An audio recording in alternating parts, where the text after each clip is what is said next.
Boa noite, pessoal, tudo bem com vocês? Sou o Rafa do canal Concorda com o Rafa e o filme escolhido é o filme A Invocação do Mal, O Último Ritual. Ele é um filme que estreou recentemente nos cinemas e saiu nas plataformas digitais.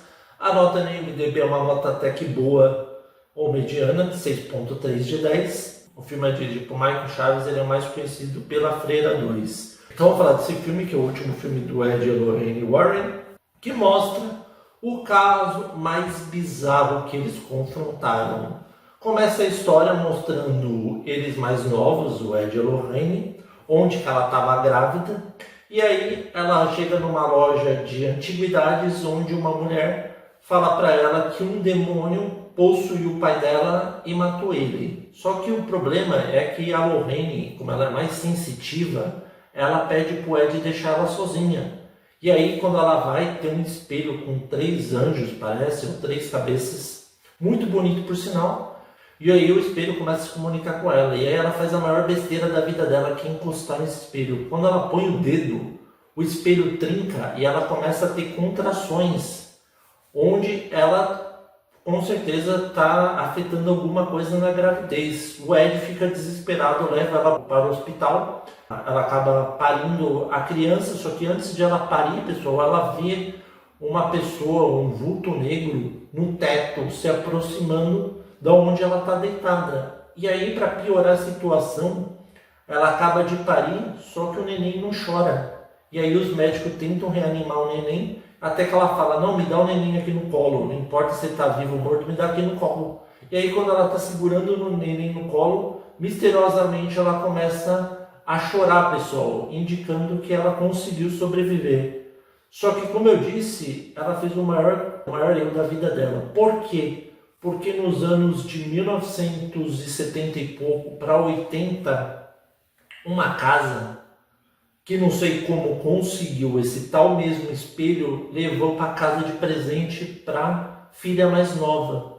Só que o grande problema é que no dia já que vai assoprar o bolo, de que era aniversário dela, ela vai assoprar, alguém assopra antes e ainda cai uma luminária ou uma coisa em cima deles e eles ficam assustados, só que eles não estão entendendo.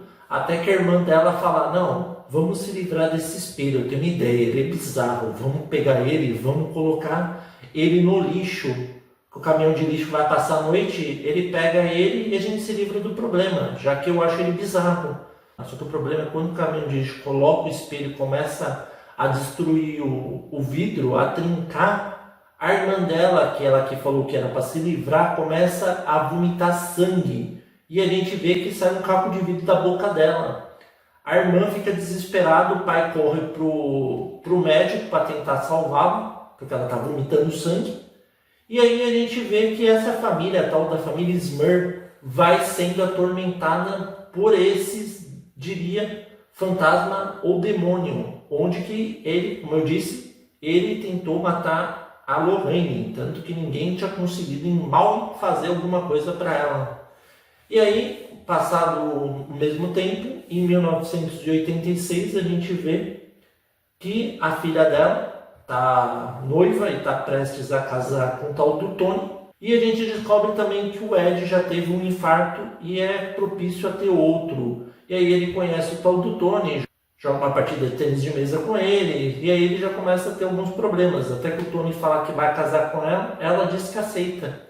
Enquanto isso, a família dela, a Lorraine e o Ed, não estão pegando mais casos, pessoal, porque eles estão com receio e já acham que já chega de ficar pegando tanto caso paranormal.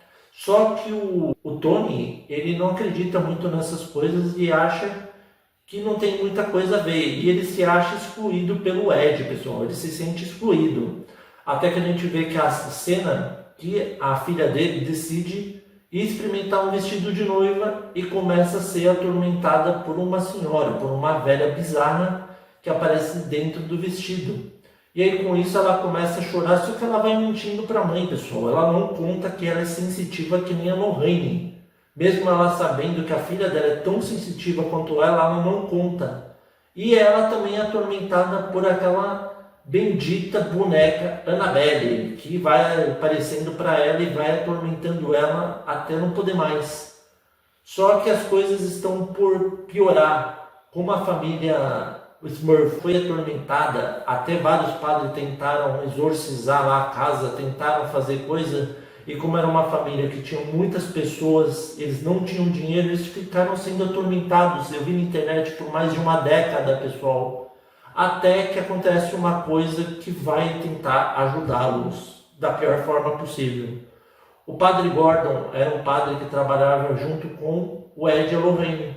E aí, pessoal, ele decide ir para essa casa, ele vai jogando água benta no porão, ele começa a ver um monte de fumaça. Só que ele vai atrás de um local, não se explica direito, parece que uma paróquia, uma igreja, para ter uma reunião. E aí, quando ele está na reunião, olha que coisa bizarra.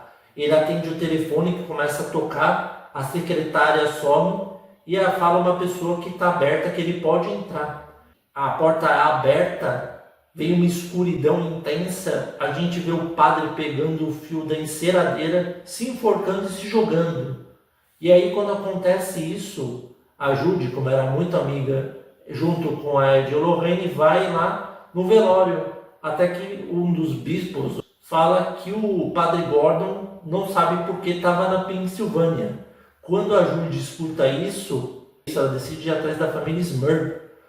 Ir lá, fugir do nada, até que o Tony fala para o Ed e para Lorraine que ela está indo para lá. E aí quando eles vão para lá, eles vão só para pegar a Judy. Quando o Jack e a Janet, que são o marido e a mulher, escutam e veem eles ficam impressionados, porque eles são umas verdadeiras lendas vivas. Só que o problema é que eles só foram buscar Judy, até que a Judy dá um pito na mãe, no pai, e fala que ela quer ajudar aquela família, que eles têm que ajudar aquela família, porque eles estão sendo atormentados por mais de uma década por vários fantasmas e demônios. Tem a cena bizarra da cama, onde que ele é levitado, pessoal, possuído e não consegue se mexer, o Jack. E também tem outras coisas bizarras, onde que a sogra dele acabou sendo empurrada da escada. Então você vai vendo que o demônio vai fazendo o que ele quer. E aí o Ed e a Lorraine decidem acatar e ajudar a família Smurf. E aí quando que a Lorraine começa a ouvir vozes, ela sobe até o sótão e encontra aquele espelho que estava atormentando. Quando ela vê isso, ela fica surpresa e vai falar pro Ed. Só que o grande problema é que ela falou para a Judy não subir, ela ficou do lado de fora conversando com a Ed, só que a Judy não sabia. Até que a Judy começa a ouvir a voz da Lorraine chamando ela lá em cima. E aí quando ela vai atrás, pessoal, ela encosta no espelho e começa como se fosse ser possuída. Até que a gente vê que a Annabelle, aquela que atormenta ela desde criança, fica gigante e segue atrás dela. Ela cai da escada e a gente vê que ela está como se fosse possuída. Quando que a Lorraine encontra ela, fala, não, a gente vai se livrar desse espelho, mas da melhor forma possível. Como? Vamos levar ele para aquele local que a gente guarda todas as coisas demoníacas e assim a gente livra essa família de vez. E pede ajuda do Tony e do Jack. Só que o grande problema é que o demônio não se dá por vencido. Primeiro ele tenta matar a Judy.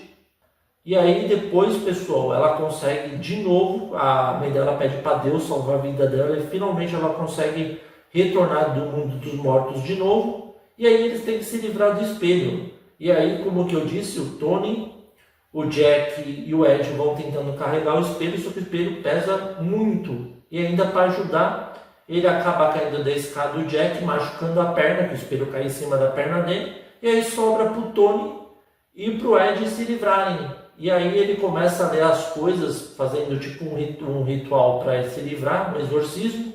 E aí o demônio começa a debochar da cara dele. E aí ele pega a Bíblia, se eu não me engano, e coloca na cara dele e começa a queimar. E aí o grande problema é que o espelho começa a tentar enforcar o Tony que está embaixo, tentando segurar enquanto ele faz o exorcismo. Até que a gente vê que além da mãe dela e do Ed, a Judy também começa a ajudar nesse tal exorcismo e conseguem finalmente se livrar desse demônio e conseguir capturar esse tal desse espelho e levar para a casa deles. E aí, para finalizar o filme, a gente vê que o Tony está casado com a Judy e o Ed decide dar a chave até do local para ele cuidar e vai mostrando todas as coisas que ele nunca tinha mostrado para ele, como se ele fosse o próximo cuidador, como se ele estivesse realmente se aposentando E além de dar a permissão de ele ficar com a filha, ele deu permissão para que ele cuidasse das coisas com que ele e a Lorraine trabalharam por anos, onde foram mais de 1000 casos que eles resolveram, pessoal. Só que eu vi na internet que esse último caso, na verdade, mesmo sendo 3 fantasmas, era um demônio que controlava eles. Então não se sabe ao certo se realmente eles foram contidos, mas o filme termina dessa forma, onde que a HBO já confirmou que vai ter uma série que vai, não sei dizer se vai continuar ou se vai contar as histórias antigas dos casos dele, provavelmente com outros atores. Vamos para o que eu gostei e o que eu não gostei. Pessoal, esse filme comparado ao 3 está muito mais assustador. Tem a cena da cama que é bem bizarra e tem algumas outras que dão uns sustos. Para aqueles que são bastante medrosos vão tomar mais susto do que eu, que só tomei com aquele da cama do cara levitando e aquela senhora bizarra atormentando a família. Eu achei esse filme muito melhor que o 3, na minha opinião, que é o mais fraco da quadrilogia até o momento. O que eu gostei é a história, o caso bem bizarro, as cenas de terror e o desfecho dele. O que eu não gostei é que poderia ser um pouco mais assustador, poderia ser um pouco mais longo. Na minha opinião, quando está no maior clímax, o filme termina de uma forma repentina. Eu acho que dava para ter enrolado mais um pouquinho, mais uns 20 minutos, mais uns 15 minutos para mostrar eles literalmente combatendo esse demônio. E mesmo eles não revelando quem era esse tal demônio, podiam ter feito uma história, uma coisa mostrando quem ele era, sei lá, alguma coisa para encerrar o caso de vez. Mas no geral eu acredito que o filme se saiu muito bem. Não é melhor que o primeiro e o segundo, na opinião. Eu acredito que realmente ele conseguiu fechar com chave de ouro a franquia. Então, devido a esses motivos, eu dou uma nota 8. E aí, vocês concordam ou não com o Rafa? Espero que vocês tenham gostado. Novos inscritos, sejam bem-vindos. Inscritos reconhecidos, continuem firme. Se você gostou, curta @concorda com o Rafa no Facebook. Lembrando que eu tenho Instagram também, tá? Muito obrigado a todos. Rumo aos 400 inscritos e até a próxima.